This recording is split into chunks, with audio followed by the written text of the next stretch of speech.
आज समस्तीपुर के अंदर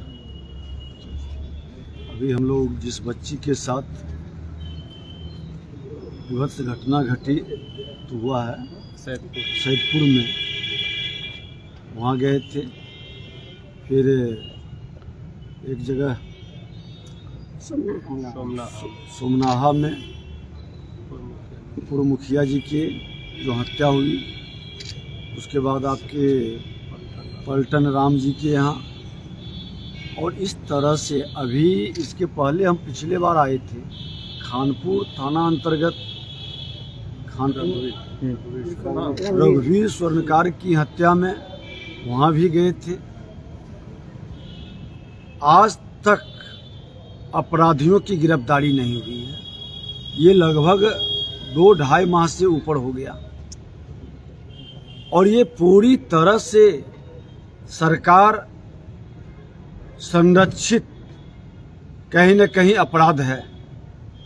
अपराधियों को सरकार का पूरी तरह से संरक्षण है, क्योंकि 2.5 महीने के बाद भी अपराधी का नहीं पकड़ाना और ऐसे निकम्बे प्रशासन को बैठा करके रखे रहना, ये दुखद और दुर्भाग्यपूर्ण है। और जिस जिले से 3-3 कैबिनेट मिनिस्टर के लोग हों, 2-2 राज्य मंत्री के दर्जा प्राप्त किए हुए लोग हों, 5-5 सत्ता में भागीदारी करने वाले लोग बैठे हैं, और उस जिले के अंदर ये वातावरण, ये बड़ा ही दुखद दुर्भाग्यपूर्ण है। और माननीय मुख्यमंत्री जी इस तरह की घटना को, इस तरह के बलात्कार, हत्या, लूट, रंगदारी की मांग, इस तरह के तमाम खेल हो रहे हैं, ये जनता राज आप कहते हैं। शर्म लगनी चाहिए इससे लोगों को, सत्ता में भागीदारी करने वाले को, कि जहां इतनी बृहत 2.5 महीना हो गया, हत्यारा नहीं पकड़ाता है। कुछ घटना में अभी बताए कि खाना पूर्ति, कल ही जब हम प्रोग्राम भेजे हैं तो उस बच्ची का जहां घटना घटित हुआ है, किसी एक आदमी को गिरफ्तार कर करके खाना पूर्ति कर लेना, और इस तरह से खुला खेल हो रहा है, संरक्षित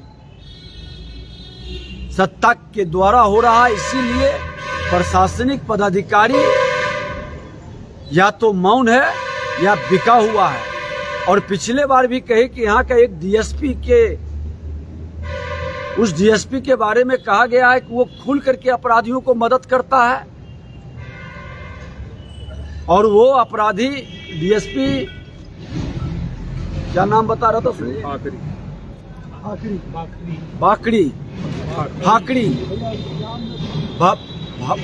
फाकड़ी के बारे में कि अपराधियों को लेके खुल के चलता है, सारे दारू पार्टी को वो बैठक कराता है। और इस तरह के अगर जो मान लिया लोगों की आरोप है, तो सरकार क्यों नहीं जांच करवा रही है? ऐसे पदाधिकारियों को क्यों फील्ड के अंदर रखे हुए है?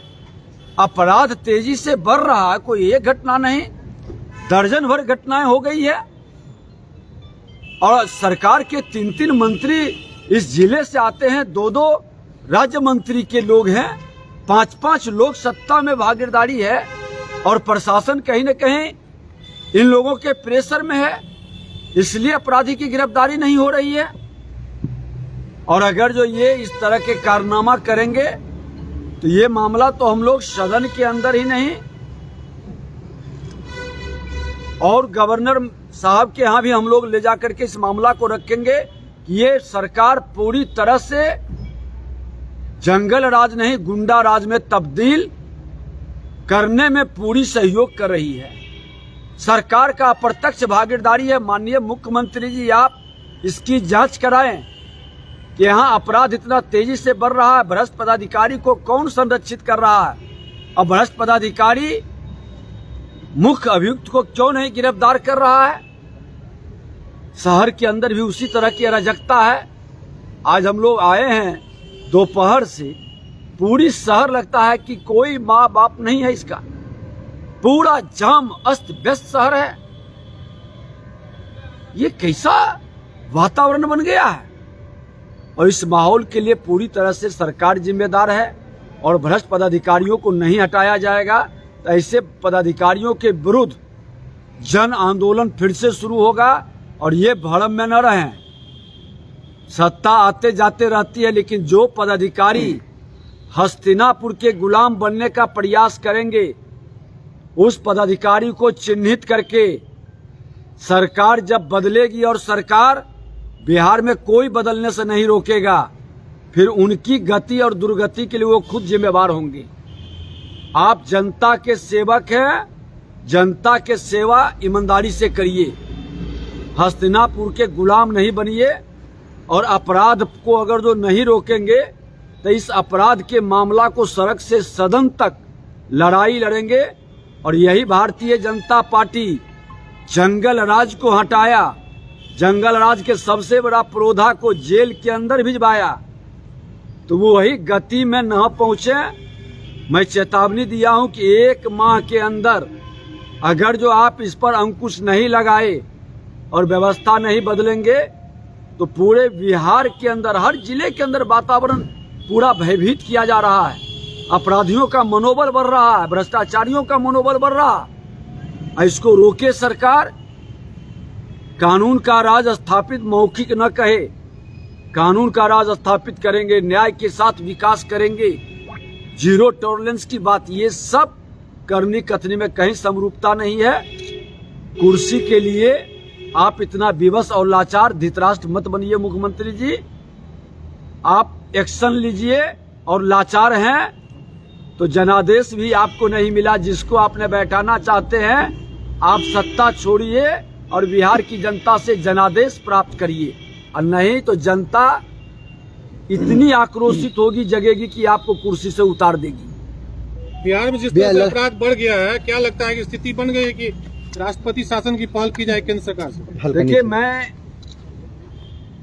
कई लोग मांग कर रहे हैं, लेकिन मैं बार बार अभी भी, एक तो जनादेश का अपमान कर करके चोर दरवाजे से ये लोग सत्ता में बैठे हैं। जनादेश सत्ता में बैठने का जिसको नहीं मिला था, और उसके बाद ये लोग अपराधियों को संरक्षित करके, भ्रष्टाचारियों को संरक्षित कर करके जिस तरह से बिहार में अराजकता का वातावरण बना रहे हैं, इस अराजकता का परिणति आगे और भयानक होगा और हस्तक्षेप करने की जरूरत पड़ेगी। मैं गवर्नर से जाके मिलूंगा कि उनको अवसर दीजिए, समय दीजिए कि ये सुधारें, और नहीं सुधारेंगे तो फिर इस तरह से बिहार के अंदर पूरी तरह से गुंडों के हवाले नहीं किया जा सकता है।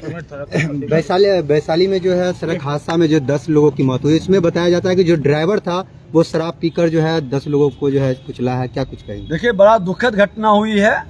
मैं कल वहां जाने वाले भी हैं, और पूरी जो विषय आ रहा है कि इनकी शराबबंदी नीति नशा मुक्त बिहार बनाने का पूरी तरह से फेल कर चुका है। और मुख्यमंत्री जी अपना झूठा अहम को लेकर के इस तरह से बिहार के प्रशासनिक अराजकता के शिकार जनता हो रही है। इनका शराबबंदी पूरी तरह से फेल है। इनके जब यहाँ के डीएसपी बैठ कर करके शराबियों के साथ, आज जो रघुवीर स्वर्णकार की हत्या में वो सब शराब बेचने वाले लोग थे, और आज तक उसकी गिरफ्तारी नहीं हुई। आज तक ये लोग बहानाबाजी करता है, और ऐसे डीएसपी, ऐसे पदाधिकारी, इंस्पेक्टर थाना को ढाक लगा के सिर्फ पैसे की वसूली की जा रही है। और लोग थाना कहते हैं कि हम नीचे से लेकर ऊपर तक पैसा पहुंचाते हैं। कौन है ऊपर में पैसा लेने वाला? मुख्यमंत्री जी, अगर जो आप ईमानदारी से न्याय कानून का राज स्थापित कर रहे थे, ये पैसा जाता कहाँ है? गृह विभाग आपके अंदर है, क्यों अपराध बढ़ रहा है? क्यों शराब बंदी आपका फेल है? शराब, बालू और दारू के नाम पर पैसे की तहसीलदारी कर रहा है, और आप धृतराष्ट्र की तरह क्यों बैठे हुए हैं? ये पूरा तंत्र इनका फेल हो चुका है, और इनको गंभीरता से विचारना चाहिए। आज निर्दोष लोगों की जिसकी मृत्यु हुई है, उसके लिए कौन जिम्मेवार है? आपका भ्रष्ट प्रशासनिक तंत्र जिम्मेवार है।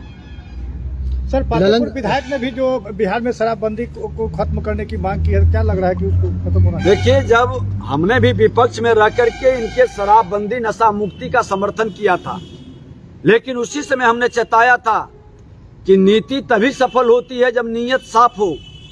माननीय मुख्यमंत्री जी, आपके साथ जो भ्रष्ट पदाधिकारियों की जामात है, आपकी नीति सफल नहीं होने देगी, क्योंकि नीयत साफ नहीं है साथ में रहने वाले लोगों की। और आज वही सत्य साबित हो रहा है कि इनके साथ अब तो सरकार में अपराधियों और भ्रष्टाचारियों का शामिल हो गए। भ्रष्ट लोगों का सम्मिलित होना, अपराधियों को और भ्रष्टाचारियों का सम्मिलित होना, ये पूरी तरह से फेल अराजकता का बात है। अभी निकलने का बहाना ढूंढ रहे हैं। कभी कहते हैं शराबियों को नहीं पकड़ेंगे, कभी कहते हैं शराब बनाने वालों को पकड़ेंगे। ये क्या पकड़ेंगे? आपने देखा गोपालगंज में जो शराब फैक्ट्री का मालिक था, जिसके जो दो ट्रक बिहार में शराब प्रवेश करा रहे थे, वो पकड़ा गया। हमने पूरा कागज लोगों को दिया। अभी कुर्नी विधानसभा में जो उम्मीदवार है, सोशल मीडिया पर ही जारी हुआ है कि बोतल लेके बैठा हुआ शराब पीते हुए। जब इस तरह के इनके विधायक को बनाएंगे, नेता बनाएंगे, इनके जमात इस तरह के रहेंगे, कैसे शराब नीति सफल होगा? मुख्यमंत्री जी, आप हार चुके हैं, अपने सिद्धांत को छोड़ चुके हैं। अब ये सब नाटक बंद करिए, बिहार को प्रशासनिक अराजकता से मुक्त कीजिए और अपराधियों का मनोबल बढ़ाने वाले से मुक्ति दिलाइए, जनादेश प्राप्त करिए। सत्ता आपकी चल नहीं रही है, सत्ता के नाम पर बिहार की जनता को सता रहे हैं। तो क्या शराब खत्म होनी चाहिए? हम बार बार कह रहे हैं कि शराब नीति, नशा मुक्ति का नीति जब नीयत साफ होगा तब सफल होगा। इनका नीयत ही नहीं साफ है। क्यों नहीं कड़ाई से सख्ती के साथ अपने भ्रष्ट पदाधिकारियों की संपत्ति जब्त करते हैं? कई लोग